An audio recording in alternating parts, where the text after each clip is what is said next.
The bank teller's eyes narrowed as Elena slid the withdrawal slip across the counter, her hands trembling just enough to betray her nerves. $500, the teller repeated, her voice clipped, as if the number itself were a crime. In the sterile fluorescence of the small-town California bank, Elena felt the weight of every stare, judgmental, probing, suspicious. She was used to it by now. At 28, Elena Martinez had spent years navigating the unspoken rules of a place like Crestwood, where her brown skin and quiet demeanor made her an outsider, even after a decade of calling it home. But today was different. Today the money wasn't for her rent or groceries, it was for a plane ticket, a one-way leap into a future she could barely imagine. She adjusted her worn white blouse, tucking a curl of chestnut hair behind her ear, and forced a smile. Yes, $500. In cash, please. The teller, a middle-aged woman with a name tag reading Karen, raised an eyebrow. That's a lot of cash for someone like you, she said, her tone dripping with something Elena couldn't quite name but felt like a slap. Someone like you. The words hung in the air, heavy with assumption. Elena's stomach twisted, but she held her ground, her warm brown eyes steady. She'd faced worse than this. Growing up in foster care, bouncing between homes that never felt like hers, had taught her to keep her chin up, even when the world pushed back. Behind Karen, another teller whispered something, and the manager, a balding man in a cheap suit, appeared from a back office. Miss Martinez, can you step aside for a moment? He asked, his voice polite but cold. We just need to verify a few things. Elena's heart sank. Verify. That word always meant trouble. She glanced around the bank, where a handful of customers pretended not to watch, their curiosity as sharp as knives. She wanted to scream to tell them this was her money, earned from late nights at the diner, from scrubbing floors and smiling through exhaustion. But she didn't. She never did. Instead, she stepped to the side, clutching her purse, her mind racing. The ticket was for Chicago, where she was waiting Vivian, the woman who had turned Elena's world upside down. They'd met 6 months ago at a tech conference in San Francisco, where Elena had been working as a caterer. Vivian, 32, all sharp cheekbones and sharper wit, had swept into the room like she owned it, her tailored blazer and commanding presence drawing every eye. Elena had been pouring coffee, invisible to most, until Vivian's green eyes locked onto hers and she'd said, with a smile that felt like sunlight, "You look like someone with a story." That moment had changed everything. Vivian wasn't just a tech billionaire, the CEO of a renewable energy empire. She was a force, a woman who saw through Elena's guarded walls and loved her for the strength beneath. Their connection was instant, electric, and terrifying. Elena had never loved a woman before, had never dared to love anyone so fiercely. But Vivian was different. She was safety and danger all at once, a promise of a life Elena had never dreamed she could have. Now, standing in this suffocating bank, Elena clung to that promise. She needed that ticket. She needed to get to Vivian, to start the life they'd planned together, a life where she wouldn't be judged for her skin, her past, or the way she loved. But the manager was typing furiously, glancing at her like she was a puzzle he didn't trust. There's a hold on your account, he said finally, his voice flat. Possible suspicious activity. Suspicious. Elena's voice cracked, anger flaring. It's my money. I earned it. The manager didn't blink. We'll need to confirm your identity and the purpose of this withdrawal. It's protocol. Protocol. Elena wanted to laugh, but it came out as a choke sound. Protocol was just another word for control, for keeping people like her in their place. She thought of Vivian, waiting in Chicago, probably pacing her sleek penthouse, her phone buzzing with texts Elena hadn't answered yet. I'm trying, she thought. I'm trying so hard. The bank's glass doors swung open, and a gust of cool coastal air swept in. Elena didn't turn, too focused on the manager's smug face, but she heard the click of heels, sharp and deliberate. The room seemed to shift, the air growing heavier, as if the world had tilted toward whoever had just walked in. Karen's eyes widened, and the manager froze mid-sentence. Elena, a voice said, smooth and commanding, cutting through the tension like a blade. Elena turned, and there she was, Vivian Caldwell, all 5'8" of her, standing in the doorway like a storm about to break. Her black hair was pulled into a low bun, her green eyes blazing with a fire that made Elena's heart stutter. She wore a tailored navy blazer and skirt, every inch the billionaire CEO, but it was the way she looked at Elena like she was the only person in the room that made the world fall away. "Is there a problem here?" Vivian asked, her voice calm but edged with steel. She stepped forward, her presence filling the space, and the manager visibly shrank. Elena felt a rush of warmth of relief but also fear. Vivian wasn't supposed to be here. She was supposed to be in Chicago finalizing a deal worth millions. Why was she here? Miss Martinez was attempting a large cash withdrawal, the manager stammered, clearly rattled. "We're just following protocol." Protocol. Vivian's smile was sharp enough to cut glass. "You're holding up a woman who's trying to access her own money, and you call it protocol?" She reached into her bag, pulling out a sleek black card with a gold emblem that made Karen gasp audibly. "Perhaps you'd like to verify my identity instead." The room went silent. Elena's pulse raced, torn between embarrassment and awe. Vivian didn't need to swoop in and save her. But here she was, fierce and unapologetic, turning a small-town bank into her stage. The manager's face paled as he took the card, his hands trembling now instead of Elena's. "I'll handle this," Vivian said, her voice softening as she turned to Elena, her eyes searching hers. "You okay?" Elena nodded, unable to speak. She wasn't okay, not yet, but with Vivian here she felt like she could be. For the first time in her life she felt seen, not as an outsider or a suspect, but as someone who mattered. Someone worth fighting for. Vivian's presence in the bank was like a lightning strike, electrifying the air and scattering the petty judgments that had pinned Elena to the spot. The manager, now fumbling with Vivian's card, muttered something about system checks, and disappeared into the back office, leaving Karen to shuffle papers nervously. Elena stood frozen, her heart a tangled knot of gratitude and unease. She loved Vivian's fierceness, but this wasn't how she'd wanted their story to unfold, not with her as the damsel, rescued from a small-town bank's prejudice. Vivian stepped closer, her hand brushing Elena's arm, a touch so light it felt like a secret. "You didn't text me back," she said softly, her green eyes searching Elena's face. "I got worried." "I didn't expect you here," Elena whispered, her voice barely audible over the hum of the bank's air conditioning. "You're supposed to be in Chicago."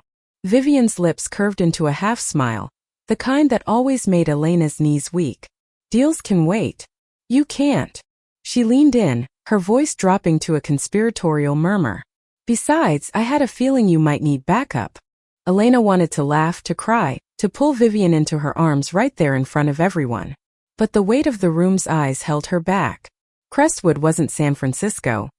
Here, two women standing too close could spark whispers that lingered for weeks. She'd learned that the hard way, after a coworker at the diner had seen her reading one of Vivian's texts and smirked. "Didn't know you swung that way." Elena hadn't responded, but the shame had burned for days. Now though, with Vivian beside her, that shame felt smaller, less like a cage. Vivian had a way of making the world feel bigger, like there was space for Elena to exist exactly as she was. Still, the question gnawed at her. Why was Vivian here? Had she sensed Elena's hesitation, the fear that had crept in as the plane ticket loomed closer? Elena had spent her life running from foster homes, from rejection, from herself.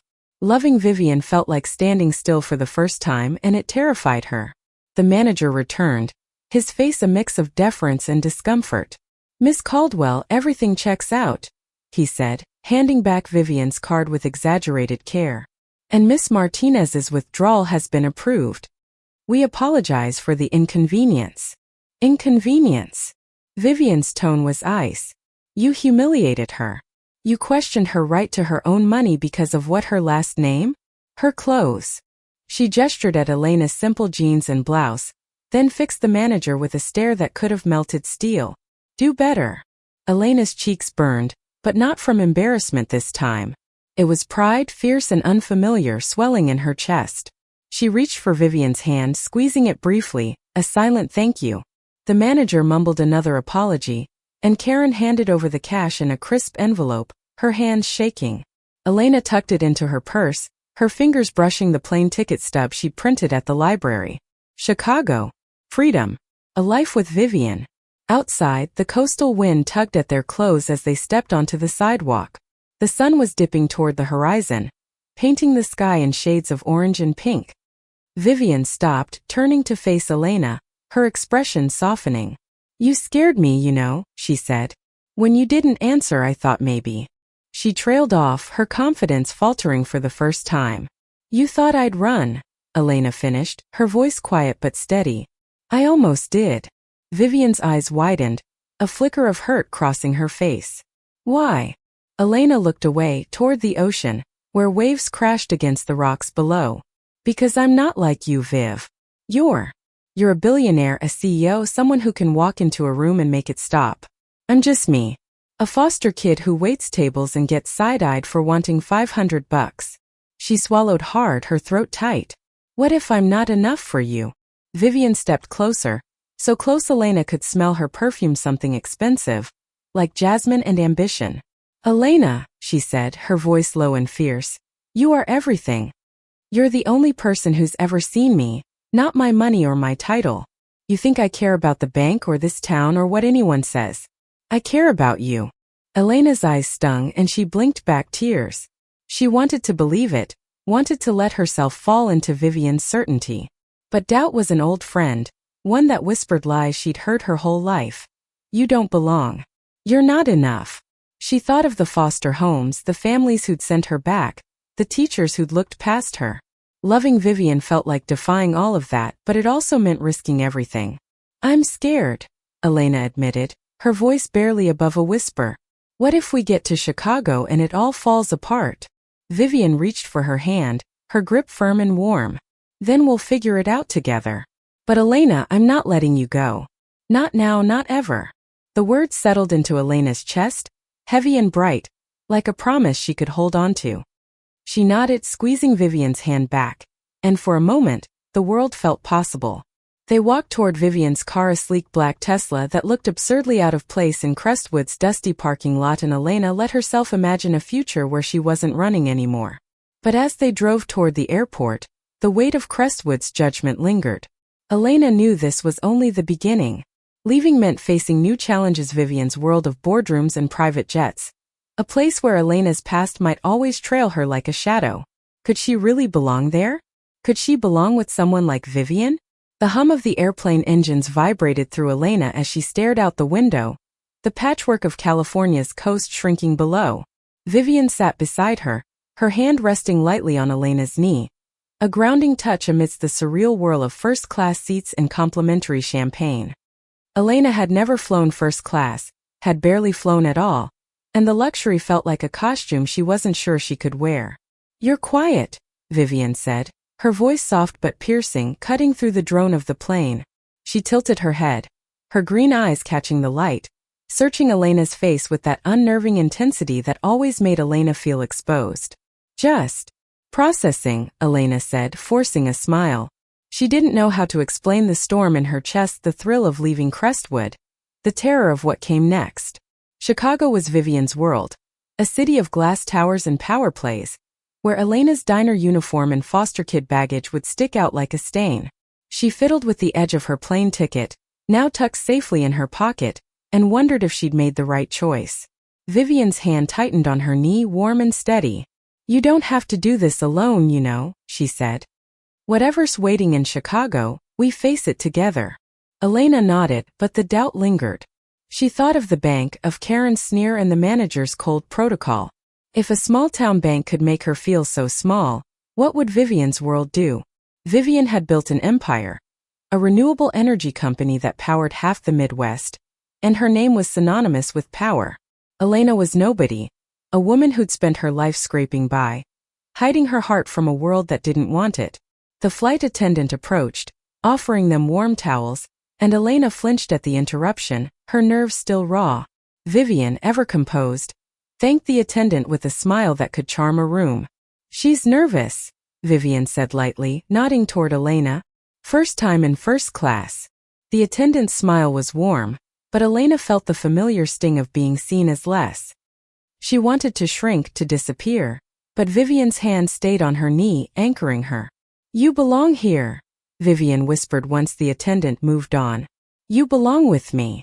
Elena wanted to believe her, but the words felt like a dream she might wake from. She thought back to their first night together after the conference, when they'd stayed up until dawn in Vivian's hotel suite, talking about everything and nothing. Elena had told her about the foster homes, the nights she'd cried herself to sleep, the dreams she'd buried to survive. Vivian had listened, not with pity, but with a quiet respect that made Elena feel whole. "You're a survivor," Vivian had said, her voice fierce. "That's not weakness. It's power." Now, as the plane descended into Chicago, Elena clung to that memory. The city sprawled below, a glittering maze of steel and light, and her stomach churned with equal parts excitement and dread. Vivian's penthouse was in the Loop, a place Elena had only seen in pictures, all sleek lines and floor-to-ceiling windows. It was a far cry from her cramped Crestwood apartment, with its peeling paint and second-hand furniture. At the airport, a driver waited with a sign reading Caldwell, and Elena felt another jolt of unreality. The car whisked them through Chicago's bustling streets, past skyscrapers that seemed to touch the stars. Vivian pointed out landmarks, the Willis Tower, the Art Institute, but Elena could barely focus, her mind racing with what-ifs. What if Vivian's friends hated her? What if her past became a liability? What if love wasn't enough? The penthouse was everything Elena had feared. Expansive, modern, with a view of Lake Michigan that stole her breath. Vivian moved through the space with ease, kicking off her heels and pouring 2 glasses of wine. "Welcome home," she said, handing Elena a glass, her smile soft and unguarded. "Home," Elena echoed, the word feeling foreign. She took a sip, the wine sharp and unfamiliar, and set the glass down. "Viv, I don't know if I can do this." Vivian's smile faded, replaced by a look of quiet determination. "What's scaring you?" she asked, stepping closer. "Tell me." Elena's throat tightened. "This," she said, gesturing at the penthouse, "the view, the life. You're everything. And I'm just—" She stopped, her voice breaking. "I'm afraid I'll ruin it. That I'll never fit into your world." Vivian set her glass down and took Elena's hands, her grip firm and warm.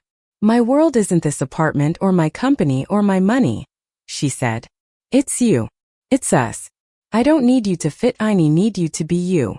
Elena's eyes burned with tears, but she didn't pull away. For the first time she let herself imagine it. A life where she wasn't defined by her past, where she could love Vivian openly, fearlessly.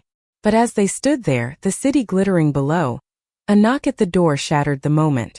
Vivian frowned, glancing at her phone. "I wasn't expecting anyone," she said, crossing the room. She opened the door, and a man in a sharp suit stood there, his expression grim. "Vivian," he said, his voice low. "We need to talk. It's about the board." Elena's heart sank. She didn't know who this man was, but she knew that look, the kind that meant trouble, the kind that could pull Vivian away. As Vivian stepped into the hallway, closing the door behind her, Elena stood alone in the penthouse, the weight of her doubts crashing back. Elena stood by the penthouse window, the city's lights blurring through the tears she refused to let fall. Vivian's muffled voice carried through the door, sharp and clipped, arguing with the man in the suit. Elena couldn't make out the words, but the urgency in Vivian's tone was unmistakable. Something was wrong. Something big enough to pull Vivian away just hours after they'd arrived. She wandered the penthouse, her sneakers silent on the polished hardwood, feeling like an intruder in a museum. The space was a testament to Vivian's success. Modern art on the walls, a sleek bar stocked with bottles Elena couldn't pronounce, a view that screamed power. Elena's reflection in the glass looked small, out of place, her jeans and blouse a stark contrast to the elegance around her. She thought of the bank, of Karen's sneer, and wondered if she'd ever escape that feeling of not belonging. The door opened and Vivian stepped back in, her face tight with frustration. "Sorry about that," she said, forcing a smile. "Just work nonsense." Elena raised an eyebrow, unconvinced. "Nonsense that brings a guy in a suit to your door at 9 p.m.? Vivian sighed, running a hand through her hair, loosening her bun. "It's the board," she admitted, sinking onto the couch. "They're unhappy about us." Elena's heart stopped. "Us?" she whispered, sitting beside Vivian, her hands clenching in her lap. "What do they care?" Vivian's jaw tightened, her green eyes flashing with anger. "They care because they're old school, Elena. They see me as their golden goose, And they don't like anything that might distract me. She air-quoted the word, her voice dripping with disdain. They found out about you about using their throwing a fit. Apparently, my personal choices could affect the company's image. Elena felt sick. She'd known Vivian's world would be different, but this was a direct attack.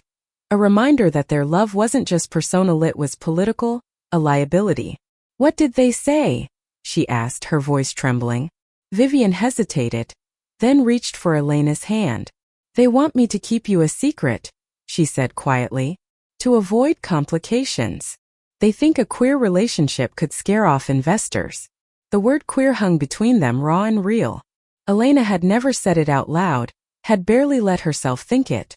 Growing up, she'd buried her feelings, convinced they were wrong, a flaw she could hide.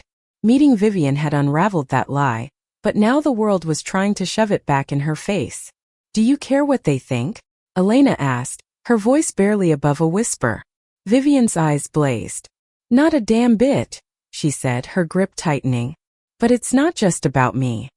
If they push hard enough, they could make things difficult for the company, for my employees. For us. Elena pulled her hand away, standing abruptly. So what, I'm supposed to hide? Pretend I don't exist?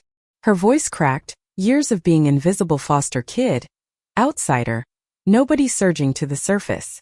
I came here for you, Viv. I left everything. And now I'm a problem. You're not a problem, Vivian said, standing to face her, her voice fierce. You're the best thing that's ever happened to me. But this is my world, Elena.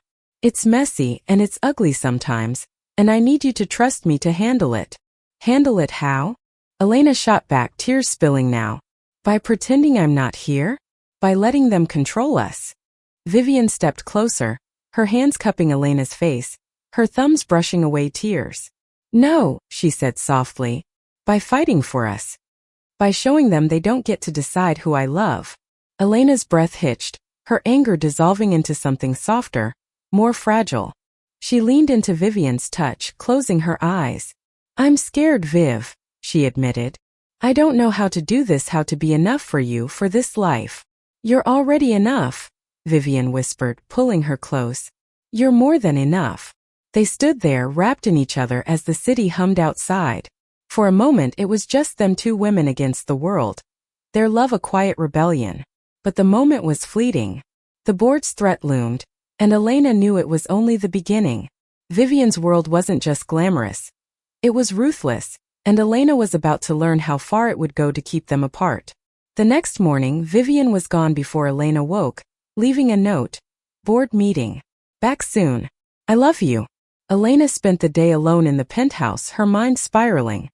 She Googled Vivian's company, SolarPulse, and found articles praising her as a visionary, a trailblazer. But there were others, two gossip blogs speculating about her mystery companion from the conference, hinting at scandal. Elena's stomach churned. Was this what their life would be? A constant battle against whispers and power plays? When Vivian returned, her face was pale, her eyes shadowed. They're giving me an ultimatum, she said, her voice flat. Step back from the company or keep our relationship quiet. Elena's heart sank. And what did you say? Vivian looked at her, a spark of defiance breaking through her exhaustion. I told them to go to hell. Vivian's defiance hung in the air, a spark that could ignite or destroy. Elena stared at her, torn between awe and fear. Telling the board to go to hell was classic Vivian, bold, unyielding, but Elena knew power didn't bend easily. The board of SolarPulse wasn't a small-town bank. They were sharks, and Vivian had just thrown blood in the water. What happens now? Elena asked, her voice small in the vastness of the penthouse. She sat on the couch, her hands twisting in her lap, the weight of their situation pressing down. Vivian paced, her heels clicking against the hardwood, her energy restless. They'll try to push me out, she said, her voice steady but laced with anger. They'll leak stories, spin narratives, maybe even tank the stock. But I've built this company from nothing. They don't get to take either us without a fight. Elena's chest tightened. She'd come to Chicago for a new beginning, not a war. But Vivian's fire was infectious, stirring something in her she hadn't felt before. A desire to fight, not just for survival, but for the life she wanted. For the love she deserved. Over the next week, the tension grew. Vivian spent hours in meetings, on calls, strategizing with her legal team. Elena, left to navigate the penthouse alone, felt like a ghost in Vivian's world. She tried to help, researching SolarPulse competitors, reading up on corporate politics, but she felt useless, a bystander in a battle she didn't understand. At night, they'd collapse into bed, Vivian's arms around her, their love a quiet refuge from the storm. But the storm didn't stay quiet. A week later, a headline broke. SolarPulse CEO's secret romance sparks investor concerns. The article was vicious, painting Vivian as reckless, Elena as a gold digger. It mentioned her foster care past, her job at the diner, twisting her life into a caricature. Elena read it on her phone, her hands shaking, tears blurring the screen. Vivian found her curled up on the couch, the phone discarded. "I'm so sorry," Vivian said, pulling her close. "I should have protected you from this." "It's not your fault," Elena whispered, but the words felt hollow. She wanted to be strong, to be the partner Vivian deserved, but the world's cruelty was relentless. She thought of Crestwood, of the bank, of every moment she'd been made to feel less. Was this her future, always defending her right to exist, to love? Vivian took her face in her hands, her eyes fierce. "We're not hiding," she said. "Not from them, not from anyone. I'm going to fix this." The next day, Vivian called a press conference. Elena watched from the sidelines, her heart pounding, as Vivian stepped onto a stage in front of flashing cameras. She wore a sharp white suit, her black hair gleaming, her presence commanding. "I've built SolarPulse on the principle of transparency," she began, her voice steady. "So let me be clear. I'm in love with Elena Martinez. She's my partner, my equal, and the strongest person I know. If that's a problem for anyone, investors, the board, the world, then they can walk away. I won't." The room erupted in questions, but Vivian held up a hand, silencing them. "This isn't about my personal life," she said. "It's about a company that stands for progress, for change. If SolarPulse can't embrace that, it's not the company I thought I built." Elena's eyes filled with tears, her heart swelling. Vivian wasn't just fighting for them, she was redefining what power could mean. For the first time, Elena saw herself not as an outsider, but as part of something bigger, something worth fighting for. The fallout was swift. Some investors pulled out, but others, inspired by Vivian's courage, doubled down. The board backed off, cowed by the public's support in Vivian's unshakable resolve. Elena, too, found her own strength. She started taking classes, studying business, determined to stand beside Vivian as an equal, not a shadow. Months later, they stood on the same cliff where the image prompt began, the California sunset painting the sky. Elena's hand was steady in Vivian's, her heart no longer heavy with doubt. "I was so scared," she said, her voice soft. "But you made me believe in us." Vivian smiled, her green eyes bright. "You made me believe in me," she said, pulling Elena close. "We're unstoppable, you and I." They kissed as the waves crashed below, their love a quiet triumph over a world that had tried to break them. Elena knew there'd be more battles, more whispers, but she wasn't running anymore. She'd found her home, not in a place, but in Vivian, in the life they were building together, one fearless step at a time. Thank you for listening.